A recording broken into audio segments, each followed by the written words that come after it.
Теледе ТВ кайгылуу көрсөтүүсү өлкөбүздө өткөн аптада катталган кылмыш фактылары жана аларды жөнгө салууга жумшалган ыкчам аракеттерди мен Изя Жикшеев айтып берем. Кутмандуу кечиңиздер менен.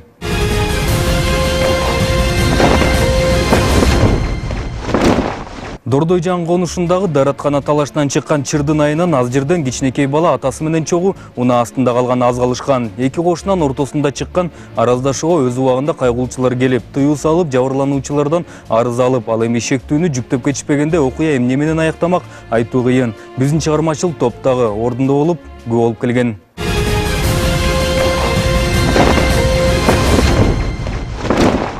Бул машина мына водитель, азыркы биз чакыруу менен келген водитель. Өзү мас абалында экен, до сих пор пивону ичип отурат. Машинанын документтерин берди жаңы эле, машинанын күчүн бербей атат азыр моментте. Анан бизге үйдүн ээси арыз менен кайрылып атат. Эмне арыз менен кайрылып? Арызда эми бул кошунасы менен кичине жер талашып урушуп аткан экен, жерин негизинде башталганда. Үйүнөн келип, машинасы менен келип качырып, водительди кичик баласы менен түшүп коюн дептир. Бул эки кошунан негизги жер талашы биринин короосунун чекесинде жайгашкан дараткана экен. Экинчиси эмнегедир дараткана жытын жыттагысы келбей, аны алып сал дейт, башкасы кайда алам дейт. Иши кылып бул чырдын пайда болгонуна бир топ эле болуптур. Чыктым эле, эшиктин алдына намазга шашылып чыктык эле. Анан жоктан бир машина катуу айдап келип, малгаттет эле мен фарды жандырып алган эле. Анан фарды өчүрүп коюп, өтүп кетсин деп күтүп турсам, өтүп кетсин деп күтүп турган элем. Анан катуу айдап келип, менин алдыма келип токтоду машинанын алдына. Анан түштү эле, ал кошунам тынчтык экен да. Анан сүйлөшөбүз экөөбүз деп ыжың-быжың болуп, анан сүйлөшүп немени туалет боюнча одан мурун дагы бир жолу ошо туалет боюнча кичине жаңжал чыккан эле. Азыр дагы ошол боюнча дагы келип туалетиңи жылдыр. Өзүбүздүн эле чек арада болчу өзү негизи туалетте. Мас абалында экен, ошол түшүк машинадан түшкөн экен. Тынчтык экен. Анан ошол туалет боюнча жаңжал чыкты. Анан бул постоянно ошол жылда Эмне деп атат туалетин? Жылдыр деп атат, 3 метр жылдыр деп сасыйт бизге деп эме кылды. Өзү забор тосулган, ал забордон кийин дагы 1 метр таштап, где-то бир 2 метрдей ташталып салынган туалет бар. Ошон менен жаңжал чыгып, анан ошол 102-ге кайрылдык эле чакырдык. Эки кошунун ортосундагы чырды чечүү үчүн анан ордуна милиция чакыртылат. Алгачкылардан болуп кайгылуучулардын экипажы келет. Кайрылган тараптын арызы менен таанышып алган соң, алгач мас абалды унаасын башкаргандыгы үчүн айып унаа жайына жеткирели десе, ачкычын бербей отуруп алат. Эмне баш ийип бербей атасыз милицияга? Милицияга баш ийгенде милицияга баш ийгенде ал туалеттин жакшы жерге койсун, туалеттин бизге неме болгондо бала чакага жыттанып атат, ошол эле. Сиз азыр эмне себептен бизге күчтү бербей атасыз? 1,5 сааттан ашып болуп турабыз жагында. 1,5 сааттан бери мен күлүш менен келгенин көрдүңбү? Бизге мына кошуналардын баары, свидетелдин баары айтып атат го. Машина менен келип, бизди сүзүп коюн деди. Дей берет да свидетель, любой нерсени айта берет свидетельчи. Өтүрүп коюн деп азыр бычак менен чүт алып кетейин деп айта берет да. Жок да нерсе. Албетте анан мас абалда унаасын башкаргандыгын жашыруу үчүн алыс эмес жашагандыктан рулга келинчегин чакырып отургузуп коет. Жанысы эч нерсе деп айта албайт. Тартип сакчылардан бир биздин чыгармачыл топтон качып жүрө берет. Акыры мынтип алышып отуруп, бул бейбаштыкка шектүүнү да көндүрүшөт. Албетте нааразы кошуна бул жактан да жөн турбай, арыз жазган кошунасын коркуткан бойдон кете берет.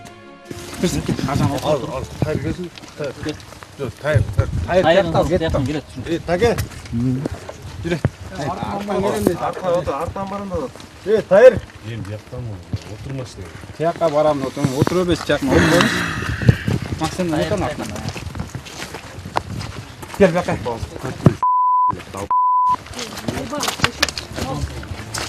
Коркутса да бейбаштыкка шектүүнү жүктөп алып, мындан ары наркологияга алып кетишти. Жолдо аны коштоп биз үчүн белгисиз. Бирок мас абалда унаасын башкарган айдоочусун коштоп, ак түстөгү Toyota үлгүсүндө унаа ээрчип жүрдү. Отурбаса болбойт. Анда туруп турушунда отурган керек. Жакка милейди. Вот коньяк или пиво, правильно? Пил, значит пил, да? Qaysi bitersin? МТС. А? МТС. МТС? Когда у вас? В среду, да? Вторник и пятница. Вот. Не. В пятницу мы с тобой будем там две звезды. Не, мен Подожди, ушуну трубочку. чыгарып турган молдасым ушуну. В пятницу, Анара, А? мы пойдем накрасим, в пятницу нас будут показывать. Ачкар өзүм. Мен чыгарасым ошондо. Каяка чыгарасың? МТСке чыгарам, анан ютубка чыгарам, анан фейсбукка чыгарам, анан дальше тарай берем. Үйрдүм. Мына Ким? дагы эмнеге чыгарасың? Дагы толтура жерге чыгарам. А? Дискон ютубка дагы эмнеге чыгарасың? Фейсбукка бир чакка чыгарам. Каяка дагы? Эми 5 жолу кайталап беребиз. Көтүн азыр. А? А? За оскорбление жазып коеюнбу? Хорошо. Эс алат үчүн Солуга атсызбайт. анан дагы эмне болот? Эмне кыласың дагы?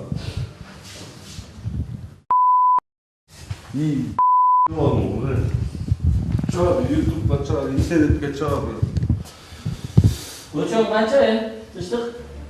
Иши кылып бул байкебиз бул жактан да мен өзүн көрсөтүп жатты. Эмнегедир мынтип бизди коркутуп койсо, биз коркуп калчудай сөгүп да жатты. Бир нерсе кылам деп да жатты. Бирок колунан ушул күнгө чейин эч нерсе келбеди. Кооз сүйлөгөнү менен кыйратканы көрүнүп эле турду. Элди коркутуп күн көрөбү же эмне? Иши кылып өзүн өтө чоң элестетип алган окшойт. Азыр стенка коюп, андан кийин турам, чек басып. Распишись, командир.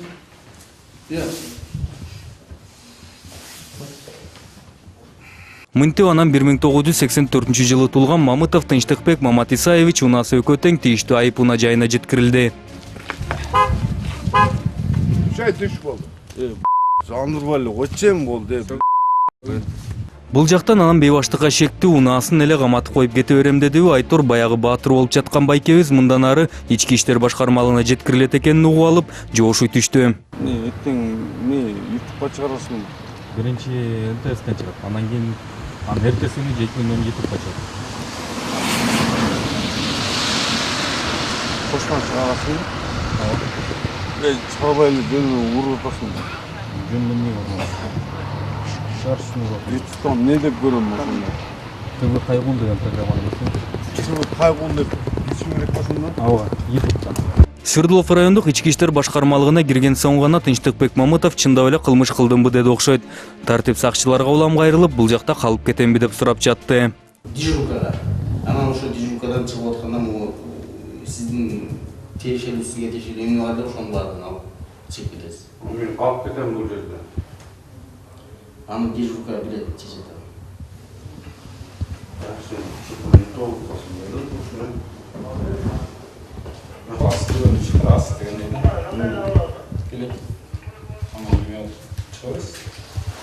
Чыгып болсоң калып кетем бе?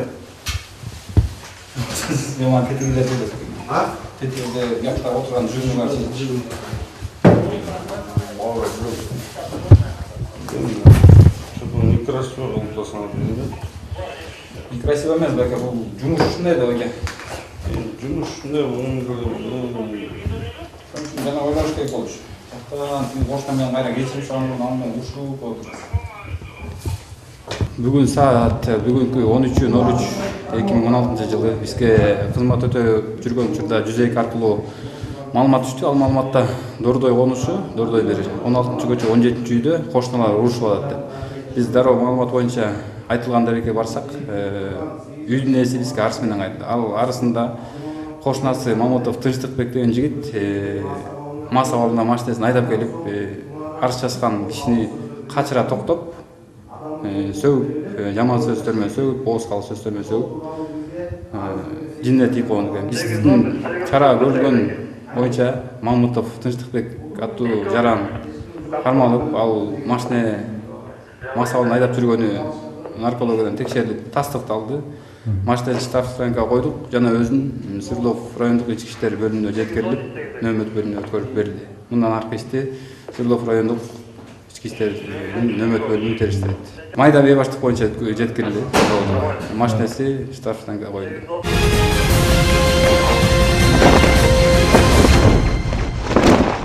Кийинки окуя 26 февралда катталган. Анда бул жол менен кечки саат 8 чамасында Ден Сяопин менен Казаков көчөлөрүнүн кесилишинде жол кырсыгы катталып, 2 унаа 3 адамды сүзүп кеткен. 3 өтөн катуу жараттарды алып, ордуна тез жардам кызматы чакыртылып, ооруканага жеткирилишкен. Бул окуянын жыйынтыгы бүгүнкү күнгө чейин чыга элек.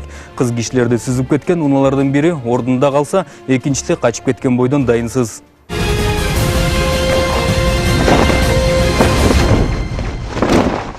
Бул тасма окуя болгон жерден алыс эмес жайгашкан унаа жоочу жайлардын биринен алынган. Сапаты начар болсо да жолдун четинде 3 адам өтүп баратканы так көрүнүп турат. Светофор унааларга кызыл күйгөнүн аркы четинде турган унаалардан байкаса болот. Акырын келип токтоп жатышат. Бирок жөө жүргүнчүлөрдү көзүнө илбей 2 унаа катуу ылдамдыкта жарышып баратып сүзүп кетишет.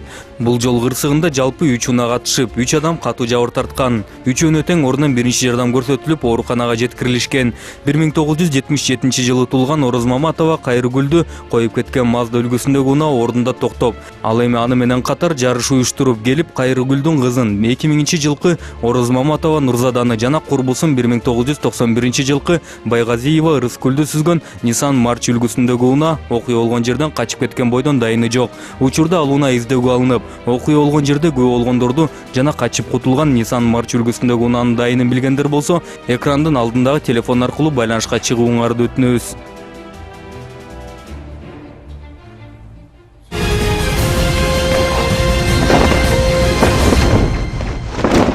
Ошондой эле көрүүчүлөрүбүздүн өтүнүчү менен ТВ Кайгыл программасынын 41-чи чыгарылышынын негизги каарманы болгон, өзүн инспекторлорго Улуттук коопсуздук комитетинин кызматкери деп тааныштырган Калыков Саматбек Абдижапаровичтин мас абалда унаасын башкарып, колго түшкөнү туурасында тасманы кайталап бермекчибиз. Алыстабаңыздар.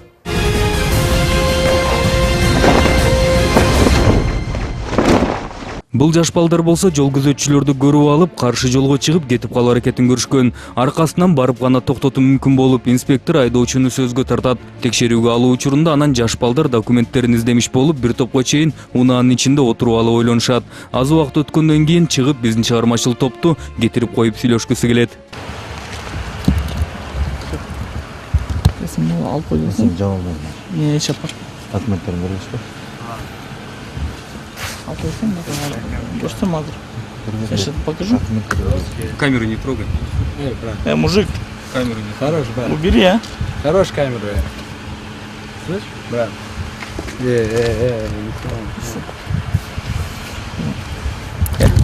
Камеру не трогай. Тебе жопер классный. Тебе Ты вот так руками не дергай, хорошо? Ты камеру не трогай, хорошо. Ну, брат, мы же тебя просим, блядь, убери камеру. Ты чё? Не, понимаю, все, прессом, блядь. Просто камеру убери. Говоришь? Поговори. От души. Пойдем, брат, пойдем, брат. 2 секунды, 2 секунды, 2 секунды. Ну хорош ты, блядь, на меня.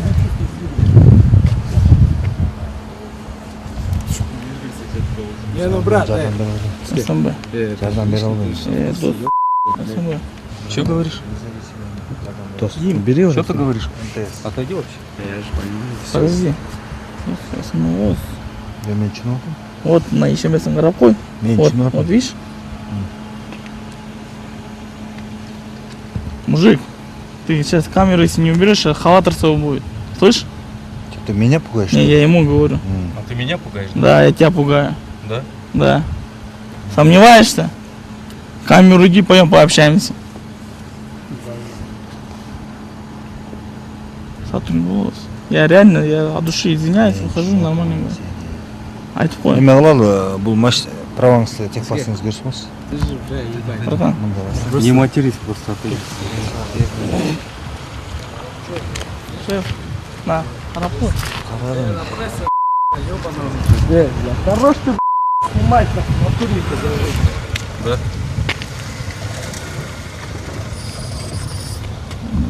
Мама, вот, просто я этого не боюсь, да? Просто его сам успокой. Шеф, вы не гордый, да? Мен көрүп атам. Еще так сделаешь, я ты чё пиздец? Что ты препятствуешь съемкам? Ты мне моей работе мешаешь. Хочешь машину? Машину экен. Балакайлар бир сыйра мынтип корооз болгондон кийин анысы жардам бербейт экенин сезишти. Кайра унаасын көздөй кетишти. Кайра келип улам өзүн улуттук коопсуздук кызматынын кызматкери деп тааныштырып, инспектор да сөзгө тартуу аракетин көргөнүн койбой койду. Машинисти стоянкага койуп бол. За планировку. Ушуну болобу? Ушуну сатып турушуну болобу? Жүрүңүз ошондой кылалы. Наштап коелу, да? Просто. Всё, базардын коелу. Жүр, Айдоочусу кейсе да айыппуна жайына бармай болду. Анын жанындагы досу болсо такыр тынчыгысы келбей койду. Улам келип аркабыздан ээрчип наразычылыгын билдирип бүтпөй койду. Ал дагы бир чоңдун баласыбы же улуттук коопсуздук комитетинде иштейм деп мактанган досуна таянып жаттыбы Айтор оозун тыя албады. Ты кто? У тебя есть ордер? Брат. Какой ордер? Брат, ты Бузер. что думаешь, мы что, васьки что ли с подземелья? Не матерись, хорошо? Доске, если следующую камеру выключишь, я тебе надо будет вот здесь разъясню, да, что да как. Бул балакай кыйкырган боюнча унаага качып кетти. Айдоочусу болсо спирт ичимдигине шектелгендиктен аркасына отурду да экөө тең жанында жүргөн эки сулуу кыздын коштоосу менен наркология бөлүмүнө жеткирилишти. Джама, Вика, машину сядь срочно. Машину срочно. Улуттук коопсуздук комитетинде иштейм деген эрки баланы инспекторлор бул жактан да колунан жетелеп киргизүүгө мажбур болушту. Киргенден кийин да бала кайра эшикке качып кетип, аны кармаган инспекторлорго улам кызматтык күбөлүгүн көрсөтүп жаттыбы, же эмнесин көрсөтүп жатты, иши кылып биз тоскоолдук кылды окшойт. Тартип сакчылар да жаш баланын көңүлүн оорутпай эле дештиби, кагазын көрсөткөн сайын карап коюп, кайра иштерин улантып жатышты. Я не вижу, вы дуете или нет. Я дую. Он должен бурлить, как чайник. Я не Бурлит, слышу. просто камера стоит. Я на камеру снимаю, как вы не дуете.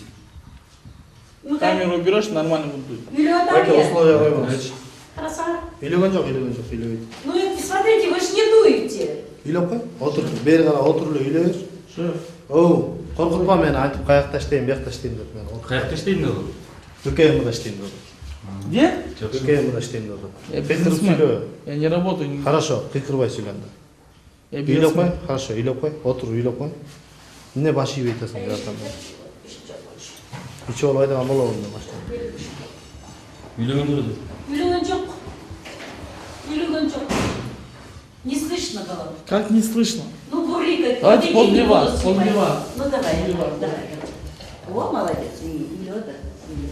Мынтип болжол менен улутубуздун коопсуздугун карайм деген баланын мас экени да такталды. Жаш бала эч кимге алы жетпей, ар кимден алардын арасынан бизге дагы кызык суроолорду бере баштады. Вы в ГКМБ работаете или Нет. где-то сидели, может быть? Я нигде не работаю. Да? А что за вопросы по жизни? Кто дает? Я учусь в школе. А, это в школе так учат вас, да? Нет. А в каком классе? Что, свои данные, да, дать? Иши кылып бала сүйлөй берди, ал эми инспекторлор өз иштерин уланта беришти. Айласы кеткен 1993 жылы туулган болжол менен улуттук коопсуздук комитетинде иштеген Калыков Саматбек Абдижапарович жалдырамай өттү. Биздин чыгармачыл топту сөзгө тартып эч жака чыгара көрбө деп да көрдү. Албетте анын сөзү биз үчүн маанилүү да эмес болчу. Андыктан бул сөзү да чыкты. Ну, будь ты. Какие? Пожалуйста. Я не безжалостный, я просто делаю свою работу. Каждый должен делать Сейчас свою вот работу. это своим видео меня сразу слышишь. Ну, Моя жена, моих детей. Бул аракети да текке кетип Саматбек Калыков кайра баягы кейпин кийди да коркутумуш болуп баштады. Эмнегедир мас абалды унасын башкарып, мыйзамдарды теңине албай, тартип сакчыларга баш бербей, ансыз келгенсе болжол менен улутубуздун коопсуздугун сактай турган кызматта иштеген бала бизге акыл үйрөтөйүн деди окшойт. Азиат, лучше бы делом занимался, лучше бы бабки зарабатывал. Семью кормил бы, чем Ты думаешь, я не зарабатываю? чем таким заниматься. Азиат, просто реально, я тебе на будущее скажу, мы люди, которые деньги зарабатывают, работают, двигаются, да? Вот Лучше как ты двигайся. зарабатываешь деньги? Вот скажи мне. Я? Да. Я двигаюсь. Ну как ты двигаешься? Вот таким путем я не двигаюсь. Нет, ты мне скажи, как Это- ты зарабатываешь этот деньги. путь? Ты меня сейчас учишь, как зарабатывать, правильно? Да. Вот скажи мне, как ты зарабатываешь. Берешь одного инвестора, берешь второго инвестора, вот так, Вот блядь, конкретно по-быстрому. скажи, какого инвестора ты потянул, что-то открыл, что-то сделал вообще? Один пример хотя бы Ну, приведи. я это не буду перечислять. В другом каком конкретном Поднимаю примере приведи. Казахстан. Не то, что, Поднимаешь Казахстан? не то, что чем ты занимаешься, да? А чем я занимаюсь? Акыры нааразы баланын унаасы да айыпына токтотуучу жайына жеткирилди. Бул жактан анан Саматбектин инспектор менен биздин чыгармачылык тобун айланчыктап жүргөнүн көрүп, чыдабай кеткен аны коштоп жүргөн кыздар да чыгышты. Бойлору узун, сулуу кыздар бизди алдап коет деп ойлоштубу Айтор, алар менен да алышмай башталды. А в честь праздника мы так мерзнем, да? Можно одно. Какой был бы жених? Где у вас жених? Твой или... Брак. Привет, нет. Не надо. Представляете просто на самом деле такую ситуацию? Какая? А можно я припудрюсь? А я блещу, наверное. Вы что, ну зачем так правильно, серьезно, да? Айтымдарында кыздардын бири Саматбектин келечектеги келинчеги. Жакында тойго даярданып жүрүшкөн. Андыктан бул баланы кечирип коюп, унаасы менен кошо үйүнө кое бериш керек эмиш. Айтмакчы кыздар мынтип болушкуча алгач башында баатыр болуп жүргөн бала бул жерде унаанын аркасында бурчта жашынып отурду. Мынтип анан биз дагы балдар менен кош айтышып кете бердик. Айрым маалыматтарга ылайык Саматбек келинчеги менен жана достору менен бул түнү эч жака кетишкен эмес. Унаасын дарбазага чейин айдап келип, чыгарбасаң сүзүп кетем деп догурундуптур. Албетте ордуна бул жолкусунда башка инспекторлор келип, баланы жоошутуп анан үйүнө жөнөтүшүптүр.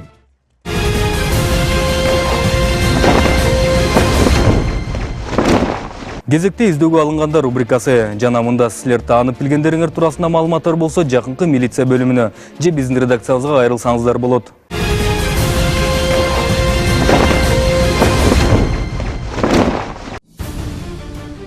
Бишкек шаардык 1-май райондук ички иштер башкармалыгы 1937-жылы туулган Ханов Ренат Абдуллаевичке издөө салат. Бою 175-180 см, дене түзүлүшү арык чырай, чачак, тиш протезин кийет. Кийген кийими көк көйнөк, күрөң костюм, бутунда кара ботинка, маал менен эс тутуму жоготуу боюнча жабыркайт. Көрүп билгендер болсо 0312 56 60 43 0551 10 21 62 же 0551 10 25 38 телефондорун чалыңыздар. Ысык Ата райондук ички иштер бөлүмү Кыргыз Республикасынын кылмыш жаза кодексинин алдамчылык беренеси боюнча 1985-жылы туулган Бейшекеев Талант Медербековичке издөө салат. Кимди-ким таанып билгендер же бул адамга алдангандар болсо Ысык Ата райондук ички иштер башкармалыгына кайрылыңыздар. Байланыш телефону 0701 23 00 33.